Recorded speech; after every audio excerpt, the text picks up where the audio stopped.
Good morning. Good morning. I hope you're safe and well because that is definitely the most important thing. Anyway, it's a lovely day today after some horrible, horrible weather. So that makes us all a bit cheerful. It's cold, crisp, clear, first day of winter almost. Anyway, we've got a big piece of news for you today. And I'm going to hold my hand up and say, we missed this at the end of September. And many thanks to Tracy Hemingway, right of Hibiscus, dear me, not properly prepared this morning, not awake, who spotted that there was a potential issue in the EU CLP's proposed amendments to the CLP Legislative Act. Okay, story so far. The Legislative Act was very naughty because it wasn't just about bringing in the new hazard classes. They sneaked in a thing saying, oh, we're going to have minimum font sizes on the labels. And they gave them in point sizes. And so then it was like, for the biggest label, for the biggest package, it was 20 point, for example. And then they said, it went to committee and they discussed it back in the spring. And then eventually, the publication happened at the end of September. And so we went into the amendment document and we were like, okay, well, it says 20 points. And then it says so many millimeters, 3 millimeters height. Okay, great. That's the problem solved. Aha. But we didn't read the small print. They meant the X height of the font should be 3 millimeters.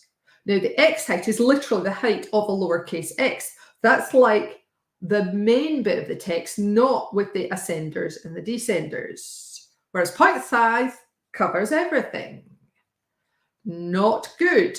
So when you actually go back and recalculate what these millimeters in X height mean, it doesn't mean that the minimum font sizes have been about halved. No, it means they've been tweaked slightly. Very, very sneaky. I don't believe many people have picked up on this. I'm sorry that we had inadvertently misled our readers on that. And I'm going to put the news flash that we've put out as part of Chemicals Content Monthly on LinkedIn, link below this video right now, because it is outrageous. Now, the good thing about this is the Legislative Act is in trialogue. It's gone back to several committees, and that means that it can be amended without having to go back to the European Parliament. So it gives us a few days of lobbying activity.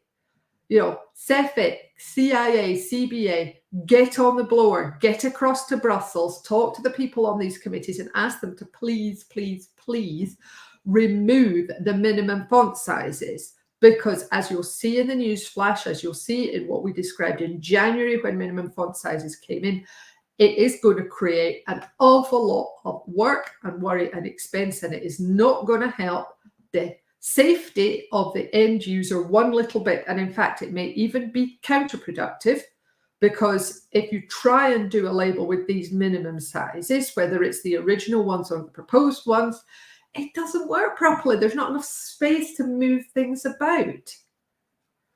So I am horrified at this. I'm sorry that we didn't pick it up sooner because we've missed a bit of lobbying time, but please do read that news flash and do something about it, because otherwise what we've got is a couple of years of people trying to meet something that's impossible. And then I suspect if this does go through and there are minimum font sizes, it gets pulled after a couple of years because it's unworkable. Now, if you're old like me, you've lived through this before. What happened when CLP brought GHS into the EU, as we were at the time in the UK as well, of course, was that they inadvertently had a fixed proportion of the label to be the pictogram size. So instead of saying it was a minimum size like we have now, it was as a fraction of the label. I think it was 1/15 of the label, if memory serves. And that was totally against what GHS had intended. And of course, it meant that even if you made your labels bigger, if you had a lot of pictograms, they were still taking up far too much real estate.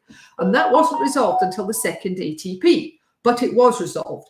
And my worry is that if the minimum font sizes are brought in, it's like that all over again. It is just a waste of everybody's time and effort trying to do something that's virtually impossible.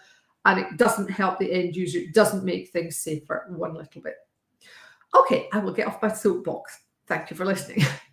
Right, so the next thing you're probably thinking about is, well, after all that news, we need a reason to be cheerful. And of course, here it comes. We've got a Dead Ringers, and I know people are saying, is it too early for the C word? Well, I'm actually talking about Christmas in the newsletter today because, of course, it's Stir Up Sunday on Sunday, which is when we make our Christmas puddings. And I've repeated a recipe, which I can now confirm I have tested, and with a few tweaks that you might like to put in. So having already started about Christmas, although we will be talking about Advent next week, obviously, I thought we could do with a Christmas Day one. And this one is a belter. It's Doctor Who at Christmas from Dead Ringers. So I shall just pop that below this video now. And yes, that's it from me for today. I hope you have a great week, a great weekend, first of all, a great week. Thank you very much for watching. And please do, if you are in a position to do so, please do some lobbying about the font size issue for EU CLP. The good news for those of us in GB, it has not been brought in. There is no sign of this being brought in. But if you're selling into the EU, it affects us. And also, if you're selling into Northern Ireland, it affects us as well. So, hope to chat to you again next week. Take care of yourselves. Bye.